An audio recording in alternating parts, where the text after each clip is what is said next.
감사합니다. 지난주 복습하고 오늘도 말씀 이어서 듣겠습니다. 계속해서 우리는 식물에 대해서, 성경에 나오는 식물에 대해서 알려봤고요. 근데 식물 그림이 없어요. 종려나무에 대해서 지난주에 알아봤습니다. 종려나무. 네. 예수님께서 예루살렘 입성하실 때 왜 종려나무를 흔들었을까라는 얘기였죠. 종려나무를 오늘날 대추 야자나무를 이야기한다라고 했었습니다. 그래서 그리고 그 성경에 나오는 표현들, 젖과 꿀이 흐르는 땅이라고 할 때 젖은 이제 양들이 먹을 수 있는 푸른 초장을 이야기하고, 또 대추는 꿀은 대추 야자 열매처럼 이런 과실을 맺는 그런 것을 의미한다. 실제 꿀을 얘기하는 것이 아니다라고 말씀드렸습니다. 그래서 사람들은 여리고에 있는, 굳이 저 밑에 동네에 있는 종려나무 가지를 가지다가 예루살렘에 와서 예수님을 위해서 흔들었느냐, 이 종려나무가 무엇은 의미가 있고 무엇이기 때문에 그렇게 흔들었을까라고 했을 때, 종려나무를 베었고 불에 태웠는데 나중에 시간이 지나니까 나무가 죽지 않고 여전히 싹을 내더라라는 거. 그런 모습을 보면서 이스라엘이 계속해서 그 바벨론으로부터 시작하는 계속되는 여러 번의 자신들을 통치하는 나라들이 바뀌었음에도 죽지 않고 계속 피어나는 그러한 종려나무의 모습, 그러니까 대추 야자나무의 모습이 자신들의 모습이다. 그래서 민족성을 이야기하는, 대별하는, 그것을 상징하는 나무가 바로 종려나무였다. 즉 승리와 계속해서 다시 태어나는 부활을 상징하는 종려나무의 의미를 가지고 있다. 그래서 예수님 오실 때 흔들었는데, 또 이 종려나무에 관해서 한 가지 더 설명드린 게 있죠. 그 종려나무 가지 한가운데, 제일 꼭대기 위에 한가운데에 난 그 줄기를 자르면 그 종려나무가 일주일 안에 죽는다. 그 커다란 불에 타도 죽지 않는 그 종려나무가 왜 그곳을 뭐라 부르느냐, 키파라고 부른다 했는데, 이 키파는 유대인들의 모자의 이름과 같다. 그래서 정수리, 유대인들이 정수리를 가리는 이유는 하나님, 우리의 정수리 역시, 우리의 삶 역시 하나님 것이기 때문에 하나님의 권위에 인정한다, 하나님 권위에 순복한다라는 의미로 그 키파, 똑같은 이름의 키파라는 모자를 쓴다라는 거. 그래서 예수님께서 죽은 자도 살렸다라는 소문이 유대 전역에 퍼지면서 많은 이슈가 됩니다. 그래서 사람들이 그 예수를 보기 위해서, 그 예수가 예루살렘으로 온다고 하니까 와, 이제 우리가 로마 정치에서 벗어나고 이제 로마를 물리치고 다시 예전 다윗 시대처럼 강력한 나라가 되겠구나 라고 기대했던 사람들이 종려나무 가지, 우리나라의 태극기와 같은 의미를 가지고 흔들었죠. 그래서 그들이 예수님께 종려나무 가지를 흔들었다는 것은 예수님을 구원자로, 자신들을 구해줄 구원자로 흔들었다라는 걸 알 수 있습니다. 관련해서 또 무슨 얘기 드렸죠? 이들은 예수님이 말씀하시는 구원이랑 이들이 생각하는 구원은 사실은 달랐다. 예수님은 영혼의 구원, 그리고 영원한 나라의 구원, 앞으로 죽고 난 곳에서 하나님이 통치하시는 그런 나라, 영원한 나라에 대한 구원을 말씀하셨는데, 죄에서부터 구원을 얘기하셨는데, 하나님과의 관계에 대한 구원을 얘기하셨는데, 이스라엘 사람들은 지금 당장 자신들이 겪고 있는 로마 통치에서 구해줄 그 구원을 생각하고 있었다. 그래서 이것은 당시 군중들뿐만 아니라 제자들도 그렇게 생각하고 있었고, 서로 자신의 자리 때문에 막 다투는 그런 모습도 우리가 보았다. 이들이 언제 깨닫는다고 말씀드렸죠? 제자들도 그렇고. 제자들이 언제 이 예수님이 오신 진정 의미를 안다고 했죠? 예수님이 하늘 올라가시고 성령님을 체험하고 나서, 만나고 나서, 예수님이 십자가에 죽으신 이유, 예수님이 우리를 구원하신다는 그 구원의 의미가 이거구나라고 그때 탁 깨닫습니다. 그래서 지난주 내용을 보면서 우리도 혹시 내 생각대로만 예수님을 생각하고 있는 것은 아니지. 네, 그 이스라엘 백성들이 자신들이 지금 처한 상황으로만 예수님을 바라본 그런 모습을 우리가 갖고 있는 것은 아닌지 살펴보는 시간이었습니다. 오늘은 빠밤 겟셋마네 라는 이름을 가지고 한번 나눠보겠습니다. 겟셋마네 뭡니까? 뭐죠? 유명하죠? 겟셋마네 동산이 유명하죠? 네, 겟셋마네 어디서 동산. 많이 들어본 것도 아니고. 겟셋마네 동산이라 하면 예수님께서 십자가에 달리시는 그 전날 밤에 기도하러 가셨다가 새벽에 붙잡히셔가지고 그날 재판을 받으시고 십자가에 달리신 그러니까 그런 사건이 있는 그러한 곳입니다. 그래서 예수님이 십자가의 죽음을 앞두시고 밤새 기도하던 그 장소랑 예수님의 상황이 또 어떤 관계가 있는지를 한번 살펴보는 시간을 가지겠습니다. 마태복음 26장 36절에서 39절 말씀 한 목소리로 한번 읽어볼까요? 시작. 그때 예수님께서 제자들과 함께 겟세마네라고 불리는 곳으로 가셨습니다. 예수님께서는 제자들에게 말씀하셨습니다. 내가 저기에 가서 기도하는 동안 여기에 앉아 있으라. 그리고 베드로와 세베대의 두 아들을 데리고 가셨습니다. 예수님께서는 매우 근심하시며 괴로워하시기 시작하셨습니다. 예수님께서는 세 제자에게 말씀하셨습니다. 내 마음이 괴로워 죽을 지경이다. 여기서 머물며 나와 함께 깨어 있어라. 그리고 나서 약간 떨어진 곳으로 가서 얼굴을 땅에 대고 기도하셨습니다. 나의 아버지, 할 수만 있다면 제게 이 잔을 지나가게 해 주시옵소서. 그러나 내 뜻대로 하지 마시고 아버지의 뜻대로 하시길 원합니다. 네, 아멘. 지금 질문 드립니다. 지금 이 상황에서 예수님은 어떤 모습일까요? 라는 질문. 36절에서부터 예수님의 모습 한번 볼까요? 자, 질문으로 먼저 드릴게요. 예수님은 우리가 묵상하듯 하시면 됩니다. 네, 예수님은 누구와 함께 계신가요? 제자들. 네, 지금 예수님의 모습을 발견하는 시간이니까 예수님은 지금 제자들이다. 네. 예수님은 제자들과 함께 어디로 가셨습니까? 공원 아닌가? 똥소리. 36절 하고 있습니다. 겟세마네. 네, 감사합니다. 겟셋마네. 예수님은 제자들과 함께 겟셋마네에 가서 무엇을 하시기 위해 가셨나요? 기도하려. 오, 기도 맞습니다. 자, 예수님이 기도하시는 동안 제자들에게 무엇을 하라고 했나요? 앉고 있어라. 맞습니다. 앉아 있으라고 했습니다. 오늘 이해하고 있네요. 여기서 제자들은 몇 명일까요? 3명.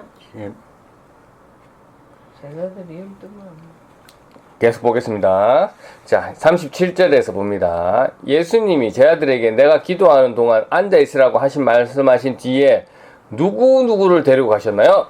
베드로와 세베대 두 아들. 네, 세베대 두 아들은 야고보와 요한이죠. 그럼 몇 명입니까? 야고보와 세 명. 요한이요? 네. 세베대 두 아들은 야고보하고 요한이죠. 네. 3명. 자, 예수님이 제자 12명 중에 몇 명을 처음에 두고 별로 안 중요하지만 그냥 재미로 해봤습니다.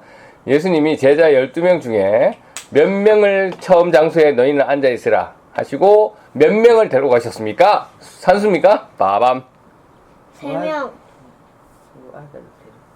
네. 나 산수 세 제자에게 말씀하셨습니다. 네, 세 제자에게 말씀하셨죠. 세 제자에게 가자.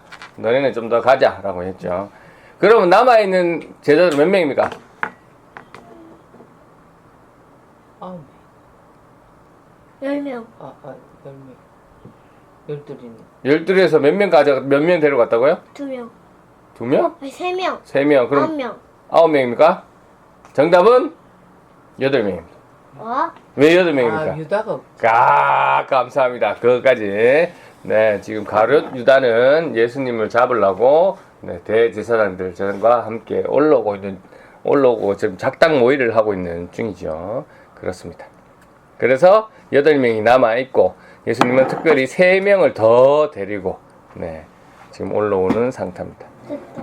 자, 38절에 보시겠습니다. 38절에서 예수님의 모습을 계속 봅니다. 예수님이 세 제자에게 뭐라고 했습니까? 너는 좀 가자. 내 마음이 괴로워 죽을지. 그리고 또 뭐라고 했습니까? 몸과 함께 깨어있으라. 네, 여기서 머물며 나와 함께 깨어있으라. 첫 번째는 내 마음 괴로워 죽을 지경이다라고 자신의 감정을 지금 표현합니다. 예수님 자신의 감정을 잘 표현하지 않는데 자신의 표현을 하십니다. 너무 괴로워 죽을 지경이다. 그리고 두 번째는 뭐 부탁, 명령인데요. 부탁. 여기서 머무르며 나와 함께 깨어 있으라라고 말씀하고 있습니다. 그 3명에게. 예수님께서 그 11명의 제자 중에서 8은 두고 그 3명에게만, 그러니까 8 다 데리고 기도하러 가셔도 되잖아요. 근데 8명만 두고 앉아있으라 하고 나머지 3명만 데리고 가서 그들에게만 자신의 마음을 표현하고 그리고 자신과 같이 깨어있으라 라고 말씀하신 거 봤을 때 그 3명은 예수님께 어떤 상태라고 볼 수 있습니까? 예수님의 신뢰를 받는 친구라고 볼 수 있죠. 그 친구들 이름이 베드로 그리고 세베대의 두 아들 야고보와 요한을 얘기하는 거죠. 그래서 우리가 베드로 하면 당연히 첫째 제자이기도 하지만 요런 관계를 봤을 때도 예수님께 신뢰를 받았던 친구구나라는 것을 알 수가 있습니다. 그리고 39절에 보면 맞습니다. 우리가 보통 그거죠. 고민을 어떤 사람이 틀어놓습니까? 생판 모르는 사람한테 틀지 않습니다. 관계가 어느 정도 상대방을 신뢰할 수 있는 사람한테 내 고민과 이런 걸 내어놓죠. 그런 것처럼 예수님도 지금 자신의 마음 상태를 그 3명에게 털어놨던 것 같습니다. 그래서 나와 함께 깨어있으라는 부탁도 명령도 하시는 모습입니다.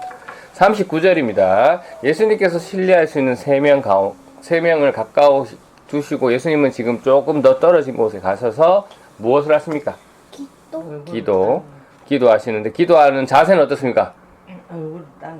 네, 얼굴을 땅에 대고 기도하시는 모습입니다. 그리고 하시는 그 유명한 멘트, 나의 아버지, 할 수만 있다면 제게서 이 잔을 지나가게 해주십시오.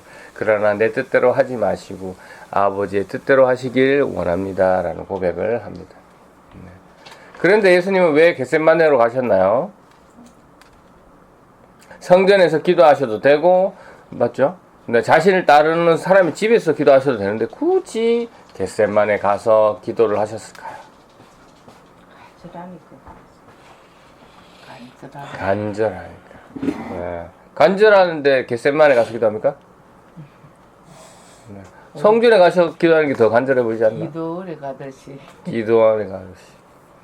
그래서 오늘 말씀을 준비했습니다. 왜 예수님은 겟세마네 동산에 가셨을까?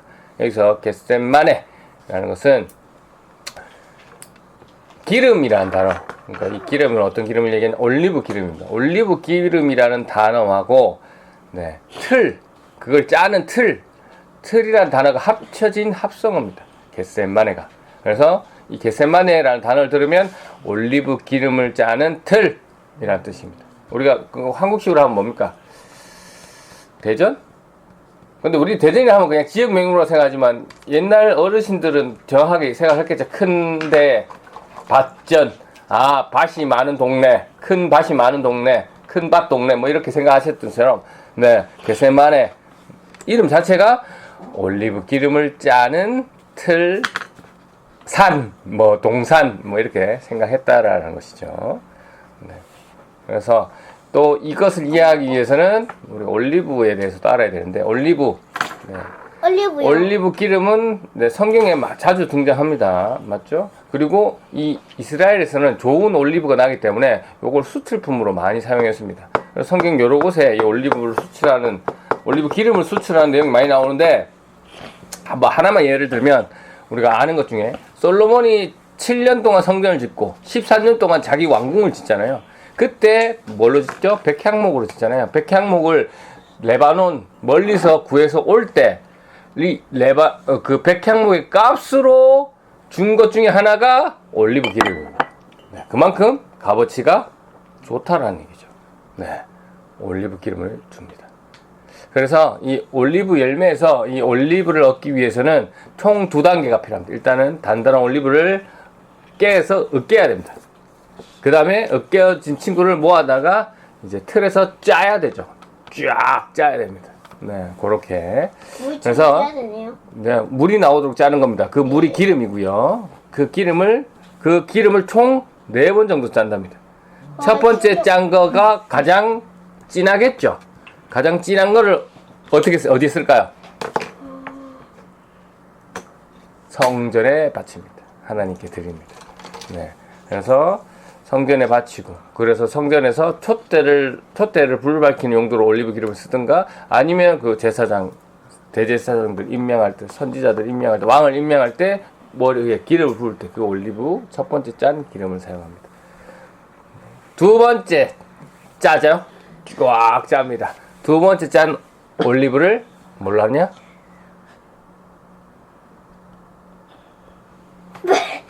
방구에 의해서 재채기까지. 네. 성전 두 번째 짠 것은 뭡니까? 식용으로 씁니다. 네, 식용으로. 그래서 식용으로 두 번째 짠 올리브는 식용으로. 그리고 세 번째 짠 올리브는 가정에 뭐 불을 피우든가 등잔을 밝히든가 아니면 여자 화장품 뭐 이런 네 약품 이렇게 사용했다고 합니다. 엄마 이 여름에 이제 이만큼 짜고 세 번 짰으면 보통 다 나오는데 그래도 짜고 짜서 기름 나오는 거는 그 마지막 나오는 기름은 네 비누를 만들어 썼다 하네요. 네. 그리고 그 짜고 난 뒤에 바짝 잘려 있는 그 올리브 열매는 네 뭘로 썼냐면 땔감으로 썼답니다. 그 아주 중요한 땔감이었다고 합니다. 네. 버릴 게 없습니다. 맞습니다. 그래서 오늘 예수님께서 올리브를 짜는 틀에 네, 이 겟셋만의 동산 네, 올리브를 짜는 틀이라는 이름을 가진 겟셋만의 동산에 올라가서 엎드려가지고 하나님께 기도한다라는 것은 뭡니까? 자신의 기도를 완전히 짜낸다는 뜻입니다. 네, 완전 짜서 네. 완전 하나님께 올리브처럼 짜서 하나님께 기도한다. 그 표현을 강조하고 더 풍성하게 하는 의미로 이 겟셋만의 동산이라는 단어가 쓰여졌다 합니다. 그래서 관련된 뭐 구절 한번 더 읽어볼까요? 22장 누가복음 22장 44절 말씀 한번 읽어보겠습니다. 시작. 예수님께서 고통스러워하시며 더 간절히 기도하셨습니다. 땀이 마치 빗방울처럼 땅에 떨어졌습니다. 네. 간절히 올리브 기름을 짜듯 네. 그래서 그 땀이 빗방울처럼 가득 네. 그러한 기도를 하나님께 올려드렸습니다. 오늘 예수님께서 이 겟셋마네에서 기도하셨다라는 것 네. 자신을 완전히 네. 짜서 네. 더 이상 기름이 안 나올 정도로 네, 하나님께 올려드리는 최선의 기도라고 할 수 있습니다. 네, 버릴 것 하나 없는 올리브처럼 네, 성부 하나님께 완전히 자신을 드리는 그러한 기도를 예수님께서 오늘 겟셋만의 동산에서 하셨다라는 것. 그래서 이러한 배경, 네, 이제 잘 아시죠? 하시고 이제 오늘 마지막 구절 한 번만 다시 읽도록 하겠습니다. 마태복음 26장 39절 요걸 잘 묵상하시면서 읽겠습니다. 시작. 그리고 나서 약간 떨어지는 곳에서 얼굴을 땅에 대고 기도하셨습니다. 나의 아버지 할 수만 있다면 제게서 이 잔을 지나가게 해주셔서 그러나 내 뜻대로 하지 마시고 아버지의 뜻대로 하시기를 원합니다. 네. 예수님께서 완전히 짜서 자신이 원하는 기도를 먼저 드리죠. 뭡니까? 할 수만 있다면 네. 제게서 이 잔을 떠나가게 해주십시오 라고 네. 합니다. 우리가 원하는 것을 하나님께 말씀드릴 수 있죠. 네. 그리고 하나님이 그렇게 기도하라고 했잖아요. 네. 그런데 우리가 놓치지 말아야 하는 것은 네. 내가 하는 기도가 뭡니까? 아버지의 뜻인가라는 것을 네, 아셔야 된다. 네. 하나님께서는 자신의 뜻을 이루기 위해서 네, 기도를 들어주시는 분이라는 말씀이죠. 네. 하나님께서는 언제나 우리에게 가장 좋은 것을 주시길 원하시는 분입니다. 네. 내가 하는 기도를 반드시 들으시고, 네. 반드시 알고 계시는 분입니다. 그런데 그 하나님께서 내가 하는 기도를 오랫동안 들어주시지 않고 있다 라고 한다면 두 가지를 볼 수 있죠. 아직 하나님의 때가 아니든가 아니면 하나님이 원하시는 뜻이 아니든가 라고 볼 수 있습니다. 우리는 늘 기도해야 됩니다. 왜? 하나님이 쉬지 말고 기도하라고 하셨기 때문에. 그런데 나의 모든 기도가 이루어지는 것은 아니다. 왜? 나의 모든 기도는 아닙니다. 만약에 하나님께서 네, 이 세상의 모든 사람의 기도를 들어준다면 이 세상은 어떤 세상이 되겠습니까? 은일이가 평소에 얘기하는 개판이 되겠죠. 왜냐하면 서로 자기가 원하는 것이 다를 거고 서로 생각하는 것이 다르기 때문에 예. 심하게 얘기하면 지옥이 될 수도 있습니다. 네, 하나님께서 우리가 원하는 기도를 다 들어주신다면 엄청난 네, 고통 속입니다. 오늘 마음이 너무나도 어렵고 심지어 죽을 것 같은 상태에서 예수님께서 이 겟세마네 동산에 가셔서 기도를 하셨는지 살펴보았습니다. 우리도 오늘 예수님처럼 먼저는 내가 너무 힘들 때 네, 우리 하나님을 찾아야 하는 것이죠. 네. 그리고 네, 올리브를 틀에 넣어서 바짝 짜는 것처럼 네, 나의 뜻을 완전 짜고 네, 오로지 하나님의 뜻만 네, 나올 수 있도록 우리는 기도하고 엎드려야 됩니다. 네, 오늘 예수님께서 하신 고백처럼 네, 나의 뜻은 들어가고 오로지 아버지의 뜻대로 하시는 그 기도, 그런 고백이 우리에게도 나와야 될 것입니다. 우리의 삶도 마찬가지죠. 네, 내 뜻대로 사는 삶이 아니죠. 네, 내가 하고 싶은 대로 하는 삶이 아니죠. 네. 네. 어떤 것이 하나님의 삶인지, 어떤 것이 우리 아버지가 원하시는 삶인지를 네, 깨어지고 또 틀에 짜여지고 하셔가지고 결국 아버지의 뜻이 이루어지는 우리의 삶이 될 때 네, 우리를 부르신 하나님의 그 참 뜻이 실현될 것입니다. 바로 기는 우리 부산 레포츠교회 성도님들도 네, 말씀 앞에 자신을 짜시고 자신이 깨어지셔서 네, 오롯이 하나님의 뜻이 하늘에서 이루어진 것 같이 땅에서도 이루어지는 그 귀한 역사가 우리를 통해 이루어질 수 있도록 그렇게 쓰임받는 저와 여러분이 되시기를 주님의 이름으로 축원합니다. 아멘. 감사합니다.